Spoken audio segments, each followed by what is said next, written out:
Getting money in G2 Online is not easy as a beginner, especially as a solo player. As you probably know, Rockstar just throw you out there with basically zero guidance on what to do. That's where I come in. Here's the top 10 best ways to make money solo in GTA. Starting off the list right away, at number 10 we have the bunker. Now the bunker is really straightforward. It's a passive income business, meaning that you don't have to actively work on it to get money. You just need to buy supplies for it. It will produce in the background, and then when it's done producing the weapons, that's what you make in the bunker, then you'll sell it and you get your money. Now there are two different ways to sell the bunker. You can sell the weapons to Los Santos, or you can sell it to Blaine County. I recommend that you always sell to Los Santos because you will get 50% more money for your stock, and it isn't really any more difficult than selling to Blaine County. It's maybe a bit further to drive, but it doesn't matter. To run the bunker solo, I would advise buying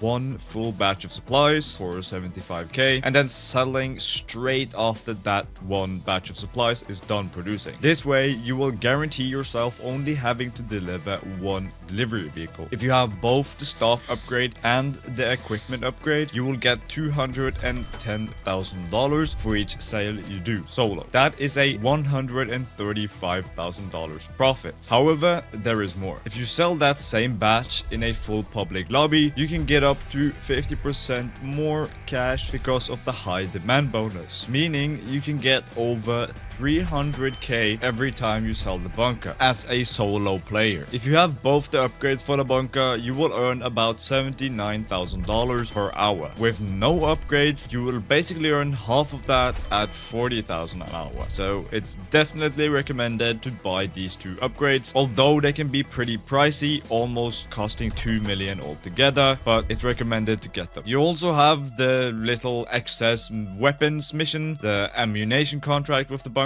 This side activity earns you an extra 50k every time you do it, and you can do it once every 48 minutes or once every in-game day. On number 9 on the list is the garment factory, and this is actually the newest business in GTA Online. You can get some passive income through the garment factory through the office safe. However, it's pretty horrible, only generating around 1,500 to 2k per in-game hour, which is pretty bad. But you also get these mini heist missions, otherwise called the FIB files. These missions, which can pay anywhere from 150k to 300k on priority files, is a pretty great way to get some quick cash in between other activities. For example, you will also get a 10-car garage with no extra cost on the garment factory, and you can also fast travel to several locations in Los Santos. You get a weapon workshop area, you get a terminal for upgrading your terabyte with perks like silent running and missile lock-on jammers. On top of all that, the garment factory only costs $2.3 million on Maze Bank foreclosures, making it a great buy, which is not that hard to make a return on investment on. At number 8, I have the salvage yard. With the salvage yard, you get these vehicle robbery missions, basically a mini heist, pretty similar to the auto shop actually. You have setup missions, preps, and then in the finale you get to steal a car. You will get anywhere from 250,000 to 400,000 per vehicle robbery that you do. When you successfully steal the vehicle, you can choose to sell it to Yusuf Amir for maximum profit, or you can salvage it for parts. I would always advise selling it to Yusuf to get the max profit. There's really no point in salvaging the car. Also, owning a tow truck gives you the ability to perform towing missions, which are pretty straightforward and they actually pay quite a bit. Each mission just involves towing a vehicle from A to B, earning between 30 to 50k per vehicle. If you complete these missions, it will also boost the salvage yard's passive income because you actually have a office safe with the salvage yard as well. At number 7, I have the auto shop. Now there is two different ways to make money with this business: the auto shop jobs and the customizing customers' vehicles thing. There are 8 of these auto shop jobs in total. You can basically think of these as mini heists. They are shorter to do, but also gives less of a payment than normal heists do. They only take about 20 to 30 minutes on an average playthrough to complete. The only job you should really do though is the Union Depository job. It pays the most at 300,000 compared to the other ones at around 150k. The second best contract is the bank contract. It pays decently and you can also skip the Signal Jammers prep completely. You can just start up the prep mission and then leave the session and you will complete the mission even though you didn't do the task. Keep in mind you will also get 10k for every setup you do. There are 2 setup missions for every job. It's also worth noting that you will get a first time bonus of 75k for every one of these auto shop contracts that you do. So I do suggest going through all of them at least once before you start just doing the Union Depository job. You can also customize vehicles for customers. This is the legal part of the business. You will get somewhere between 20 to 30k profit for every vehicle you customize, so it's not nearly as good as the mini heist or the auto shop jobs. At number 6, I have the hangar. And buying the hangar allows you to engage in smuggling missions, sourcing and then selling various types of contraband. And with the December 2022 update, payouts for these missions or this business in general have been permanently tripled, making the hangar actually worth it big time. Also, the land missions that got introduced in that same 2022 update made it so much easier to grind the hangar solo compared to before. Selling the hangar after this buff is a lot easier and more profitable. You can earn about 600k an hour when grinding the hangar solo. If you get someone to help you grind, this number will increase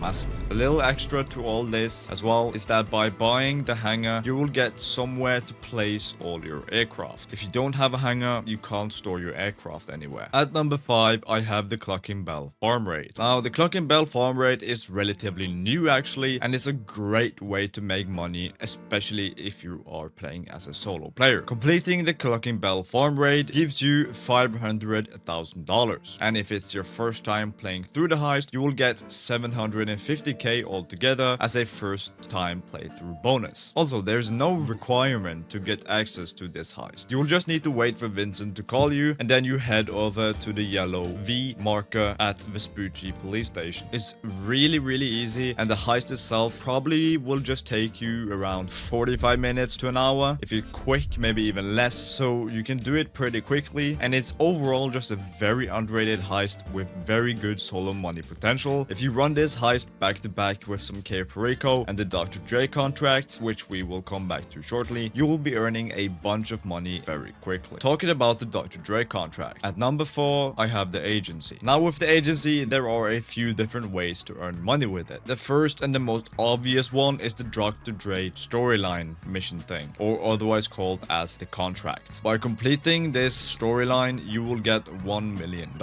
Now, the story does take quite a while. It will take you at least over an hour, probably an hour and a half or something like that. But in my opinion, it is pretty fun, and also it will earn you quite a bit of good money considering you get $1 million for every time you do the contract. So it still is one of the best ways to earn money per hour in the game, especially as a solo player. There isn't much better to do as a solo player than this heist and some other stuff, of course. So I won't spoil anything. I want you to play through it yourself. It's a really fun thing, and Dr. Dre is just amazing. Anyway, the second way to make money with the agency is the security contracts. These pay out anywhere from 30 to 70k, and there are 5 different types of these security contracts. You got gang termination, asset protection, liquidized assets, rescue operation, and vehicle recovery. The easiest one is rescue operation. This is what I recommend you do every time if it's available. Vehicle recovery and recovering valuables are also pretty easy and quick. Basically, just pick whatever is paying more. But stay away from asset protection. That one is not good. It will just take a bunch of time. Do not do asset protection. The last way to make money with the agency is the payphone hits. Now, if you complete 3 security contracts, you will unlock this. These payphone hits will then start popping up randomly on the map, but you can also just call Franklin to request them. You will get 15k per hit, which doesn't sound like a lot. However, if you kill the target in the exact way Franklin wants you to, you will earn the assassination bonus. This will grant you a 30k bonus on top of the 15,000. In total, you will earn $45,000 for each one of these you do, if you follow exactly what the game game tells you to. These missions are also really easy. They will only take you on average about 3 to 5 minutes to do, which makes this even better. However, there is a 10-minute cooldown for every time you do a payphone hit. Unfortunately, these payphone hits were a lot better before they got nerfed to the ground. You used to get $85,000 every time you did a payphone hit, but Rockstar, they just hate us making money. A nice little bonus is that with the agency, you can get Imani tech on your vehicles, which can, for example, be lock-on jammers, remote control, vehicle, and whatever else. It's really good. Going into the top 3, number 3, we have the nightclub. There are 2 different ways of earning real passive income from the nightclub. You have the actual club, and then you have the underground warehouse. To make it easy, let's start with the club itself. From the club, you will gradually get money from the safe in your office, and at any time you want, you can go and collect it. The maximum capacity is 250k. When it hits this amount, you have to take it out, or else it will stop producing money. Every 48 minutes, you will get an amount of money that will be put into your safe. This amount depends on how high the popularity of your nightclub is. If you have it maxed out, as you should, you will get $50,000 added to the safe every 48 minutes. And going down to the spicy stuff, we got the nightclub warehouse. If you log onto your computer and go to the warehouse management screen, you will see a lot of things. Everything here is connected to your nightclub warehouse. There are 5 possible technicians you can hire. You will get 1 for free, and the rest you will have to buy to unlock them. To put it simply, the more technicians you have, the faster and more money you can earn. For each technician you have, he needs to be assigned to one product that he will source. When you have assigned him to, for example, cargo and shipments, your technician will then go out and find that product for you and store it in the warehouse. Completely passive. However, there is even more to this. For your technician to actually be able to source this product, you will need to own that business that produces that product. That might have been confusing, so let's break it down. In GT Online, there are 7 businesses that are linked with the nightclub. These have different names inside the nightclub, but they are the same. Cargo and Shipments is Special Cargo Warehouse, aka the CEO Crates. Supporting Goods is the Bunker. South American Imports is the Coke Lockup. Pharmaceutical Research is the Meth Lab. Organic Produce is the Green Farm. Printing and Copying is Document Forgery. Cash Creation is Counterfeit Cash Factory. To be able to assign your technician to any of these businesses, you will have to own them in the game beforehand, or else he cannot be assigned. Also, the business you decide to assign a technician for will not in any way slow down the production of that existing business. Let's say you assign the Bunker. You will still earn as much money as you did before from the Bunker, even though you assigned a technician for it in the nightclub. In there being only 5 technicians and 7 businesses you can possibly link, we have to put 2 businesses to the side and not assign a technician for them. To figure out what to let go, let's pull out the numbers. Cargo and Shipments will pay you $8,570 an hour. Sporting Goods will pay you 7.5k an hour. South American Imports will pay you 13.5k an hour. Pharmaceutical Research 11.5k an hour. Organic Produce $6,075 per hour. Printing and Copying $5,400, and Cash Creation is $9,450 an hour. Now we can see that the top 5 businesses that earns you the most money per hour in the nightclub are Cargo and Shipments, Sporting Goods, South American Imports, Pharmaceutical Research, and Cash Creation. So these are the 5 you want to assign. Also, the nightclub is 100% solo friendly when selling it. You will always only get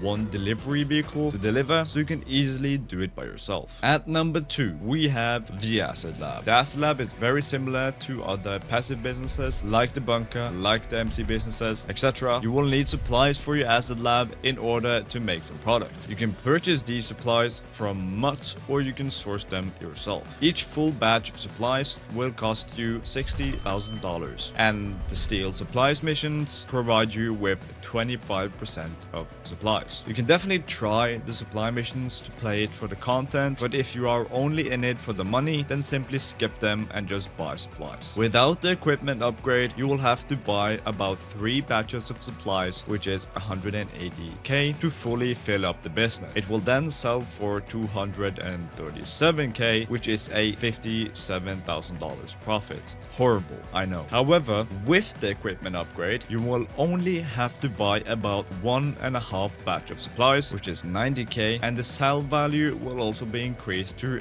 $335,000, giving you a $245,000 in profit. That's what I'm talking about. The time it takes for the asset lab to fill up will also decrease, meaning you will earn even more money per hour. The asset lab is solo friendly like hell. You always get one delivery bike, and there is only 3 different missions possibilities, all being relatively quick and easy. Now at number 1, would you guess it? It's the Cayo Perico heist. Well, surprised to see it, huh? I'm only joking. The Cayo Perico heist is still the best solo money making method in the game. With each heist you do, you can make on average $1.2 million, which is pretty wild for under 1 hour of work. Nothing in this game is as good as that, at least not if you're a solo player. The cooldown of 3 hours does suck big time though. However, as I've gone through all these different money making methods today, I'm sure you will find something else to do in the meantime. Lucky for you, the Cayo Perico heist isn't difficult at